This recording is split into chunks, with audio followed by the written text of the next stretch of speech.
અત્યારે બાળકો પેકેટના કે પછી બહારના નમકીન ખાય છે અને એ નમકીન છે ને એ પામોલીન તેલમાંથી બનેલા હોય છે, જેથી બાળકો બીમાર પડે છે. તો આ રીતે ઘરે તમે કોઈ પણ લોટનો ઉપયોગ કર્યા વગર ફક્ત 1 કપ સોજીમાંથી બનાવી લેશો ને તો ઘરના બાળકોને તમે નમકીન આપી શકશો. એકદમ ક્રિસ્પી લેશે અને લાંબો સમય સુધી તમે સ્ટોર કરીને બાળકોને નાસ્તાની અંદર પણ તમે આપી શકશો. તો આજે આપણે સોજીમાંથી એકદમ ક્રિસ્પી નમકીન બનાવી લઈશું. તો એના માટે 1 કપ ભરીને અહીંયા મેં સોજી લીધેલો છે. મારી પાસે એવો મોટો સોજી છે તો મિક્સર જારમાં એડ કરીને એને સરસ રીતે ગ્રાઇન્ડ કરી લઈશું. અને ઝીણો સોજી તમારી પાસે હોય તો તમારે એ લઈ લેવાનો.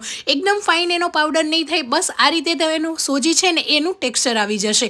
તો હવે ને આપણે એક વાસણની અંદર એડ કરી દઈશું. આ 1 કપ સોજીમાંથી તમારે ડબ્બો ભરીને નમકીન બનીને તૈયાર થઈ જશે.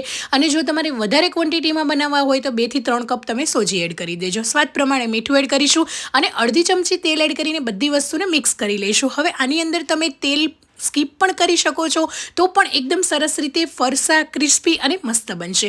હવે થોડું ગરમ પાણી એડ કરતા જઈને મીડિયમ સોફ્ટ લોટ બાંધી લઈશું. સોજી છે એટલે લોટ આપણે પહેલાં એનો સોફ્ટ બાંધવાનો છે, પછી લોટને આપણે રેસ્ટ આપીશું ને એટલે એ લોટ જે છે ને એ થોડો કઠણ થઈ જશે. એટલે લોટ પહેલાં આપણે થોડો ઢીલો કરવાનો છે. તો આ રીતે થોડું પાણી એડ કરતા જઈશું અને લોટને સરસ રીતે બાંધી લઈશું. તો થોડું એવું નોર્મલ ગરમ પાણી એડ કરવાનું, જેનાથી સોજી છે ને એ સરસ રીતે સેટ થઈ જશે. તમારી પાસે રેસ્ટ આપવાનો ટાઈમ ના હોય ને તો આ રીતે ગરમ પાણી એડ કરીને ફક્ત 5 થી 10 મિનિટ રેસ્ટ આપશો ને તો પણ સરસ રીતે સોજી ફૂલી જશે.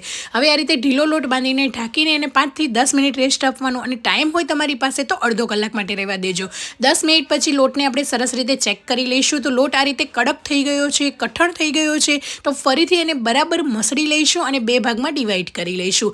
તો હવે લોટને 2 ભાગમાં ડિવાઈડ કરીને એક મોટી રોટલી વણવાની છે અને એકદમ પતલી વણવાની છે. એકદમ જાડી નથી કરવાની. પાટલી પર કે તમે પ્લેટફોર્મ ક્લીન કરીને એની ઉપર વણી શકો. મોટા ચોપરમાં પણ પતલી અને મોટી રોટલી વણી શકો, જેથી તમને નાસ્તો બનાવવામાં પણ ઇઝી રહેશે. અને આની અંદર મેં કોઈ જ લોટનો ઉપયોગ નથી કર્યો. ઉપરથી પણ આપણે કોઈ પણ કોરો લોટ સ્પ્રિંકલ નહીં કરીએ, એમનેમ જ સરસ રીતે વણાઈ જશે. એકલા સોજીમાંથી જ આ નમકીન બનીને તૈયાર થઈ જશે.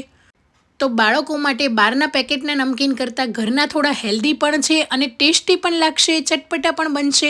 તો આ રીતે પતલી એવી રોટલી વણી લઈશું. હવે ઘરમાં તમારી પાસે જે પણ મોલ્ડ હોય, કૂકી કટર હોય કે ગ્લાસ વાટકીની મદદથી કે કોઈ પણ ડબ્બાનું નાનું ઢાંકણની મદદથી પણ તમે આ રીતે કટ કરી શકો. કે તમારા બાળકોને જે પણ શેપ પસંદ હોય ને એ તમારે આ રીતે કટ કરી લેવાના. એટલે મોટી રોટલી વણશો ને તો તમને જલ્દીથી ઇઝીલી શેપ કટ થઈ જશે. અને જે એક્સ્ટ્રા પાર્ટ છે ને એનો એ આપણે કાઢી લઈશું. તો આ રીતે મેં અહીંયા સરસ રીતે શેપમાં કટ કરી દીધા છે. એકદમ પતલા જ રાખીશું તો પણ તેલની અંદર જશે ને તો સરસ રીતે ફૂલી જશે. હવે પંખા નીચે 5 થી 10 મિનિટ સુકાવા દઈશું અને ગરમ તેલની અંદર આપણે ડીપ ફ્રાય કરી રહીશું. હવે તમારી પાસે જો એર ફ્રાયર હોય તો તમે એર ફ્રાયર પણ કરી શકો છો. જો તમારા બાળકોને તળેલું ના આપવું હોય તો તમે એ રીતે પણ આ નમકીનને બનાવી શકો છો. તો કડાઈની અંદર જેટલા સમય ને એટલે આપણે એડ કરી દઈશું. તમે જોઈ શકો છો ફૂલીને ઉપર પણ આવવા લાગ્યા છે અને કલર આ રીતે ચેન્જ થઈ જાય ને એટલે આપણે કાઢી લઈશું. તો એકદમ ક્રિસ્પી રહેશે. લાંબો સમય સુધી પણ તમે ડબ્બામાં ભરીને સ્ટોર કરી શકશો. એકદમ સરસ એવા ક્રિસ્પી બનશે. જરાય ઢીલા પણ નહીં પડે. એક બાઉલની અંદર કાઢી લઈશું. એમનેમ તમે આ રીતે સોલ્ટેડ પણ રહેવા દઈ શકો છો. અને જો તમને જે પણ મસાલો પસંદ હોય ને તમારે ઉપરથી એડ કરી દેવાનો. પેરી મસાલો, ચીઝ મસાલો કે કંઈ જ એડ ના કરવું હોય તો થોડું લાલ મરચું પાવડર અને તમારે ચાટ મસાલો પણ તમે સ્પ્રિંકલ કરી શકો છો. મેં અહીંયા 1 થી 2 મોટી ચમચી જેટલો પેરી મસાલો એડ કર્યો છે, જેથી નમકીનનો ટેસ્ટ એકદમ ચટપટો અને મસ્ત મજાનો આવે.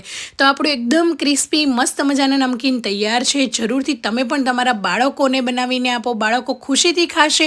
અને ઘરના આપણે સોજીમાંથી બનાવેલા છે, કોઈ પણ લોટ આની અંદર નથી એડ કર્યો, એટલે બાળકો માટે થોડા હેલ્ધી પણ છે. તો તમે પણ જરૂરથી ટ્રાય કરજો. અને કેવી લાગી આજની રેસીપી કમેન્ટ કરવાનું ભૂલતા નહીં. મળીએ નવા વિડીયો સાથે. આવજો.